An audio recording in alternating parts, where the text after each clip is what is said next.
অনেক অনেক দূরে, যেখানে আকাশ নীলের সঙ্গে সাগরের নীল মিশে যায়, সেখানে ছিল এক বিশাল সমুদ্র রাজ্য। সেই রাজ্যের নাম ছিল নীরব নীললোক। এই রাজ্যে মানুষ ঢুকতে পারত না, কারণ এখানে বাস করত জলপরীরা, অর্ধেক মানুষ অর্ধেক মাছ। নীরব নীললোকের সবচেয়ে সুন্দর জলপরীর নাম ছিল মীরা। তার চুল ছিল রূপার মতো চকচকে, চোখ দুটো সাগরের মতো গভীর, আর লেজে ঝিলমিল করত নীল সবুজ আলো। কিন্তু মীরা অন্য জলপরীদের মতো ছিল না। সে সব সময় ওপরের পৃথিবী, মানুষের জগৎ দেখতে চাইত। মানুষের জগৎ দেখার স্বপ্ন।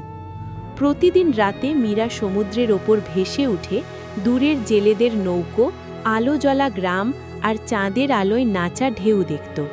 তার মনে হতো, ওরা কি আমাদের মতো হাসে, কাঁদে? মীরার মা জলপরী রানী ইলারা তাকে বারবার সাবধান করতেন। মানুষ আর জলপরীর পথ এক নয়, মানুষের হৃদয় দুর্বল। কিন্তু ভাগ্য অন্য কিছু লিখে রেখেছিল। ঝড়ের রাত। এক ভয়ঙ্কর ঝড়ের রাতে সমুদ্র উত্তাল হয়ে উঠল, ঢেউ আকাশ ছুঁতে চাইছিল। হঠাৎ মীরা দেখল একটি ছোট নৌকো উল্টে যাচ্ছে। এক তরুণ মানুষ পানিতে পড়ে অচেতন হয়ে যাচ্ছে। মীরা এক মুহূর্তও দেরি করল না। সে ছুটে গিয়ে ছেলেটিকে ধরে ফেলল। অনেক কষ্টে তাকে টেনে নিয়ে গেল সমুদ্রের ধারে। আরিফের নাম ছিল আরিফ, এক দরিদ্র জেলের ছেলে। অসম্ভব বন্ধুত্ব। আরিফ জ্ঞান ফিরলে দেখে এক অদ্ভুত সুন্দর মেয়ে তার পাশে বসে আছে। প্রথমে সে ভয় পেল, পরে মীরার দয়ালু চোখ দেখে শান্ত হল। দিনের পর দিন মীরা আর আরিফ গোপনে দেখা করতে লাগল। আরিফ মানুষের গল্প বলতো, আর মীরা বলতো সাগরের রাজ্যের কথা। ধীরে ধীরে বন্ধুত্ব রূপ নিল ভালোবাসায়।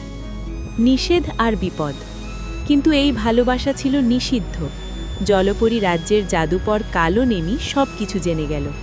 সে চাইতো সমুদ্রের শক্তি নিজের দখলে নিতে। কালো নেমি রানীর কাছে মিথ্যা বলে, মানুষ ছেলেটি রাজ্য ধ্বংস করবে। রানী বাধ্য হয়ে মীরাকে বন্দি করে ফেললেন। সাহসের পরীক্ষা। আরিফ সব জানতে পেরে সাহস করে সমুদ্রে ঝাঁপ দিল।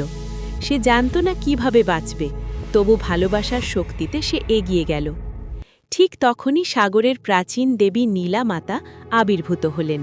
তিনি বললেন, যে ভালোবাসা নিঃস্বার্থ তাকে থামানো যায় না। নীলামাতা আরিফকে দিলেন এক জাদুকরী শ্বাস, যাতে সে কিছুক্ষণ পানির নিচে বাঁচতে পারে। চূড়ান্ত সিদ্ধান্ত। সব সত্য প্রকাশ পেলে রানী বুঝলেন, ভালোবাসা কোনো শত্রু নয়। কালো নেমির জাদু ভেঙে গেল, সে হারিয়ে গেল অন্ধকারে। শেষে নীলামাতা এক আশ্চর্য সিদ্ধান্ত দিলেন, মীরা চাইলে মানুষ হতে পারে, অথবা আরিফ জলপরী। মীরা বলল, আমি দুই জগতের মাঝে সেতু হতে চাই। নতুন শুরু। এরপর থেকে মীরা সমুদ্র আর মানুষের জগতের রক্ষক হল। মানুষ আর জলপরীরা আর শত্রু রইল না। আজও নাকি পূর্ণিমার রাতে নীল সাগরের ধারে দাঁড়ালে দেখা যায় এক জলপরী, যে হাসি মুখে ঢেউয়ের সাথে কথা বলে। শিক্ষা। ভালোবাসা, সাহস আর সত্য একসাথে থাকলে অসম্ভবও সম্ভব হয়।